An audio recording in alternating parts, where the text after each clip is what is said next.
abierto y lo vamos a hacer hablando de un hecho histórico que sucede, pues depende. En 1978 ocurrió en 3 ocasiones, pero este año esperamos que solo pase una más. Y es que, como todos saben, el Vaticano ahora mismo está sin cabeza visible, aunque tenemos al camarlengo, pero mañana esperamos que en esa primera jornada se decida quién va a ser el responsable del Vaticano prontito. Quien sabe bien de este tema y que ha estado además en el Vaticano al poco de conocer la noticia del fallecimiento de Francisco I, es una compañera mía, una colega, que es Claudia Luna Palencia, y que viene a acompañarnos hoy porque ella tiene todos los datos sobre qué sucederá mañana. Claudia, buenas tardes, bienvenida. Con el gusto de saludarte. Muchas gracias, querida colega.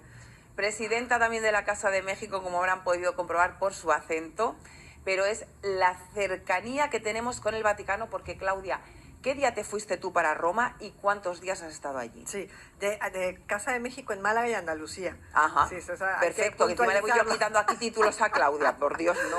Bueno, estuve al poco de que falleció el Papa, yo llegué a Roma el 22 por la noche y bueno, me ha tocado experimentar pues absolutamente todo ese fervor y la efervescencia, ¿no? En torno precisamente al funeral del Papa, ¿no? Ha sido sobre todo, en las primeras horas eran muchos turistas los curiosos, ¿no? Claro, te ha pillado de vacaciones en Roma, que se muere el Papa Francisco, sabes que es un hecho histórico, entonces primero eran como los curiosos, ¿no? Las primeras 48 horas eran los turistas, que eran los curiosos que estaban yendo al Vaticano, pues a ver qué se sabía acerca del Papa. Pero después de eso llegaron verdaderamente, ¿no? Los fieles católicos, las juventudes católicas que me tocó atestiguar que llegaron de todas partes de Italia, pero también de todas partes del mundo, ¿no? Porque claro, la gente había que tomar un avión, había que trasladarse, había que llegar. Y sí te quiero decir que, por ejemplo, 48 horas antes del funeral del Papa Francisco, que fue el sábado, ¿qué fue? El sábado 26, ya había verdaderamente una multitud de fieles católicos que habían llegado al Vaticano a darle las gracias, a rendirle, ¿no?, su gratitud al Papa Francisco, porque sobre todo fue un Papa muy abierto, muy inclusivo, muy cercano a la gente. Y tengo 18,000 anécdotas, ¿no? Desde personas que, bueno, de por sí que es muy inestable el tiempo, el clima en Roma, ¿no? Entonces, bueno, los periodistas que estábamos ahí intentábamos pues obviamente grabar, y el jueves, me acuerdo, fue un día que nos hizo las 4 estaciones del año, entonces estabas con la Basílica de San Pedro detrás, intentando con la mejor toma, rodeado de compañeros de todas partes del mundo, y de repente nos llovía, de repente hacía sol, de repente hacía viento, entonces era como una locura, ¿no? Y entonces, bueno, en una de esas nos cayó una lluviecilla y nos hemos refugiado, pues obviamente en los colaterales, ¿no?, de la explanada de la Basílica de San Pedro, que hay ahí, pues bueno, muchas tienditas que te venden los rosarios, que te venden los recuerdos. Entonces me atendió una chica mexicana precisamente, a la que le he comprado pues este rosario que está por aquí, que puedes ver, el rosario del Papa Francisco. Entonces ella me platicaba que el Papa pues era un Papa hiperactivo, ¿no?, que no le gustaba estar metido mañana, tarde y noche en sus aposentos, ¿no?, o en la oficina, sino que bajaba, el Papa solía bajar a ver a la gente, a que lo viera el oftalmólogo, a saludar a las tiendas y preguntar qué tal, cómo están, hablar del calcio, la liga italiana, ¿no?, o del fútbol. Le gustaba mucho el fútbol, pero que era un Papa muy bromista, muy dicharachero. Entonces todo eso te habla de que cuando eres una persona que ha tenido esa cercanía, ¿no?, de toda la vida con la gente en Argentina, en Italia, en donde él se ha movido, eso significa que el tamaño de la silla en el Vaticano es ahorita enorme. No va a ser fácil que el día de mañana cualquiera ocupe esa silla en el Vaticano, porque puede volver a darse el efecto del Papa Benedicto XVI, que lo recordarás, querida Roxana, sí, que veníamos de Juan Pablo II, que tuvo 27 años de papado, que viajó muchísimo, que se le quería mucho, que además sobrevivió a un atentado, que él era ejemplo de una era, ¿no? La era en la cual, pues, era la era que se trataba de derribar al comunismo, al muro comunismo, al comunista. Entonces, ¿qué pasó? Que luego llegó Benedicto XVI y el pobre hombre era súper gris, ¿no? No tenía cero carisma ni cercanía con la gente y además le explotaron 18,000 escándalos de corrupción, sexuales, etcétera. Entonces ahora... Entre los que estaba incluido su hermano. Ahora ha llegado el Papa Francisco, ha tenido 12 años, ha cortado las manos a la corrupción, ha sido un papa muy cercano, un papa que por cierto es curioso, que nunca quiso venir en 12 años a España, eso me ha llamado mucho la atención, tampoco fue a Argentina, pero bueno, fue un papa que abrió la iglesia para todos, para los divorciados, para la gente LGTBIQ, no desperdició segundo alguno, ¿no?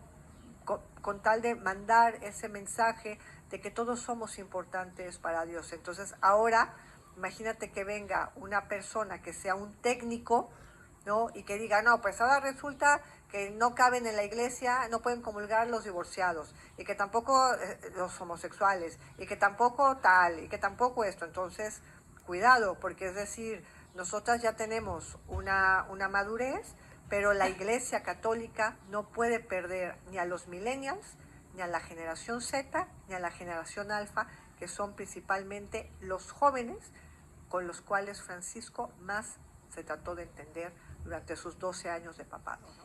¿Crees que el siguiente papa va a dar pasos atrás con lo que ha conseguido Francisco I, con la mala situación en la que se encuentra la Iglesia Católica, de que cada vez pierde más curas? O sea, se supone, o se está escuchando, ya se escucha hablar desde hace tiempo, que en algún momento, incluso igual, las mujeres pueden volverse sacerdotes, etcétera, por la falta de sacerdotes precisamente en los seminarios. Sería un error muy grave. Lo que yo te puedo transmitir... El volver atrás, que es decir, el perder esos derechos que se han ido consiguiendo. La prensa italiana, ¿no? La República, La Estampa, el Corriere della Sera, la RAI, ¿no? La propia televisión, los debates que estuve, bueno, yo no hablo italiano, pero bueno, he tratado de entender lo más que puedo, obviamente.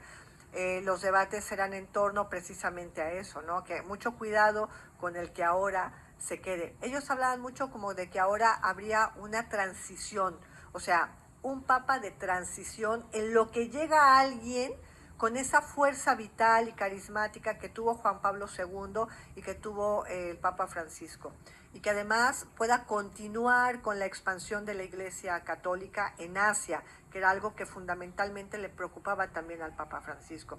La prensa italiana cree que será Pietro Parolin, el secretario de Estado del Vaticano, que es el camarlengo que se ha encargado de preparar los funerales del Papa, el conclave de mañana, que es ahorita pues el interino, ¿no? De la Iglesia Católica y también de la jefatura del Vaticano, porque es decir, mañana se elige no solo al representante de San Pedro, ¿no? Al líder de la Iglesia Católica, sino se elige también al jefe de un país que se llama el Vaticano, el jefe de Estado, entonces que también tiene un peso geopolítico importante, ¿no? Entonces la prensa italiana cree que habrá una continuidad con Pietro Parolin. Pietro Parolin, que es desde los 14 años entró al sacerdocio, que se ha encargado de todas la parte diplomática de la Iglesia Católica, es decir, por ejemplo, él negoció el acercamiento del Vaticano con China, que firmó el Papa Francisco. Pietro Parolin coadyuvó a restablecer las relaciones rotas entre México y el Vaticano en 1992, es decir, tiene una gran experiencia técnica, diplomática, pero nunca ha ejercido como sacerdote, nunca ha dado la comunión, nunca ha salido a abrazar a un fiel, nunca ha dicho te voy a confesar, o sea, tiene esa parte, pero creen en la prensa italiana que para no tener una transición brusca, ¿no? En el Vaticano, Parolin es el que se quedaría mientras... Muy políticamente correcto y muy moderado, ¿no? Correcto, mientras, bueno, pues se encuentra esa figura, porque luego está el otro cardenal, que es Tagle, que a quien, algo que por ejemplo no tenemos por qué saber, digo, yo no soy experta en Vaticano, pero yo ya estando en el Vaticano, hablando con colegas italianos, me decían en corto, ¿no? Me decían, mira, ves toda esta gente cómo quiere al Papa, que ha venido, los jóvenes, los muchachos, ¿no? Que han venido, la gente del pueblo, han venido, afuera lo querían mucho, pero adentro, me hacía un colega italiano, No. ¿sabes cómo le decían al Papa? Yo, dime, ¿cómo? Le decían el Papa peronista. No lo querían adentro, porque era muy popular, muy populachero, muy del pueblo, ¿me entiendes? Sí, sí, sí. Entonces tenía esas medidas que no gustaba el núcleo duro y conservador.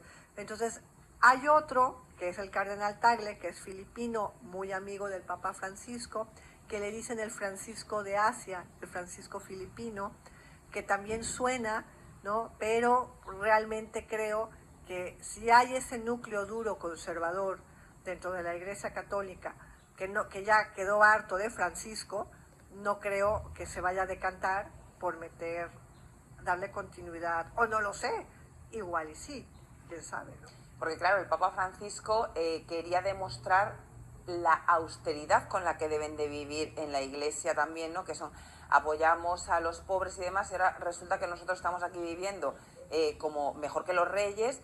Rechazó esos zapatos rojos, rechazó la cruz de oro con Claro. piedras preciosas, y él siguió llevando su cruz de siempre y sus zapatos de siempre. Bueno, y además Entre otros muchos gestos, él fue no, los primeros. es decir, además él es un jesuita que toda la vida practicó la austeridad y la caridad.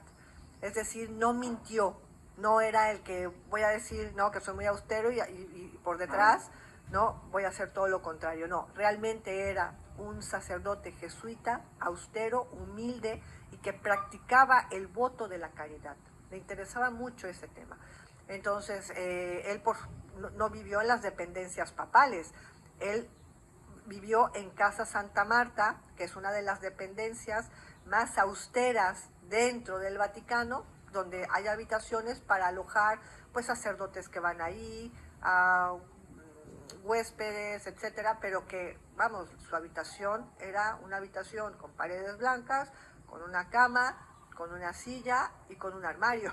Esa era la habitación del Papa, ¿no? Fue el primer Papa latinoamericano.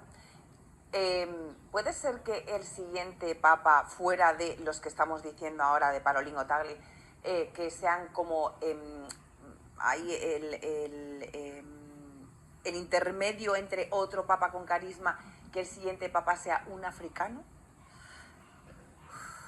Porque claro, luego ahí están también las predicciones de Nostradamus, que eso no lo podemos dejar a un lado. Hay gente con mucho miedo de que el siguiente Papa sea un Papa negro. Las profecías de Ezequiel, de San Ezequiel, que bueno, ahí se menciona, pero la verdad, bueno, es que, bueno, mi hija dice ya, mamá, viene el apocalipsis, el fin del mundo, nos espera el Papa negro, ¿no? Ya bueno, también dicen que otra mucho. interpretación es de uno de los hábitos negros, no que sea de piel negra, sino que uno de, no me acuerdo ahora mismo cuál es la orden, que van con hábitos negros, que puede ser o que sea negro de piel o que lleve un hábito negro. Mira, yo realmente en estos momentos, yo estando in situ estos días en Roma, que he hablado con un montón de personas, he entrevistado, por ejemplo, fui a entrevistar al embajador de México en el Vaticano, ¿no? Y que bueno, hablé con colegas, con gente en la calle, etcétera, aquí hice mucho trabajo de campo.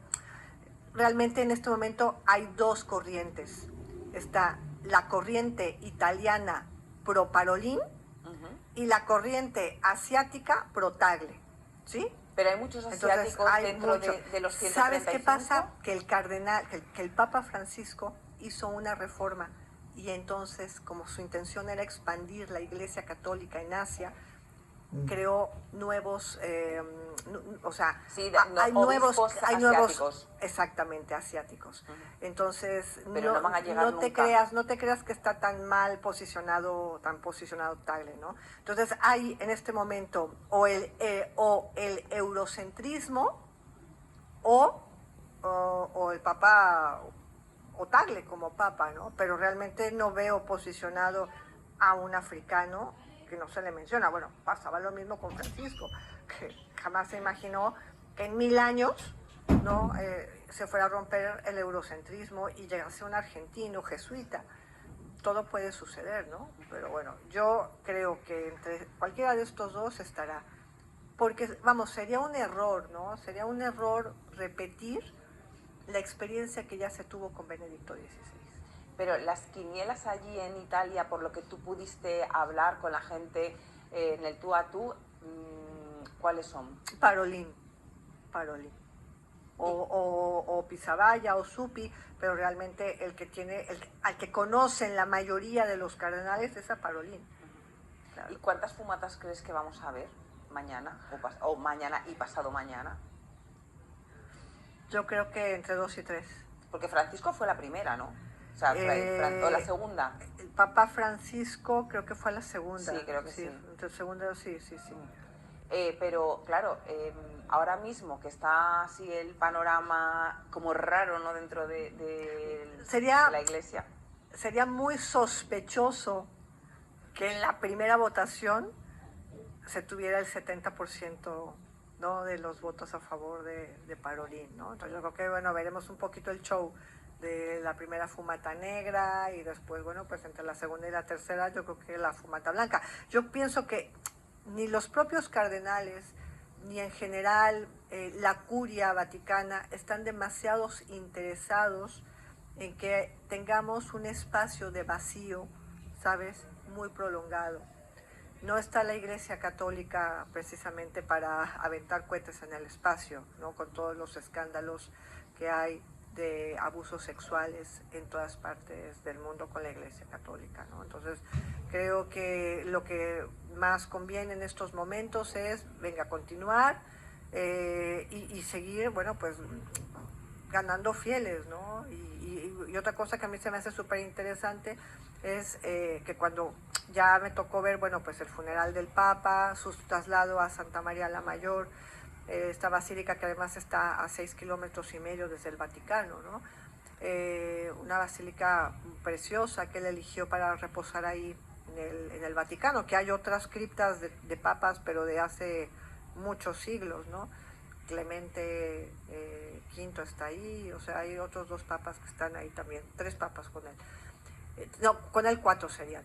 Y lo interesante es que los fieles que están llegando a Roma ya hacen una peregrinación, ¿no? Ya es como, bueno, voy a ir al Vaticano, voy a ver la Basílica de San Pedro, pero bueno, ahora venga, vamos a llevarle flores y velas y vamos a rezarle y vamos a cantarle a Santa María la Mayor, ¿no?, donde está el nicho de Francescus, el Papa Francisco.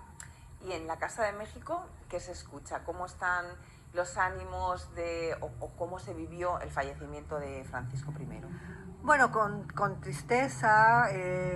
Porque en México sois también la mayoría cristianos. Sí, católicos, sí, la mayoría somos católicos, aunque yo quiero decirte que, vamos, yo ahora que he estado en Italia y en Roma, bueno, yo creo que el catolicismo ahí está en su máximo esplendor, vamos, impresionante, ¿no?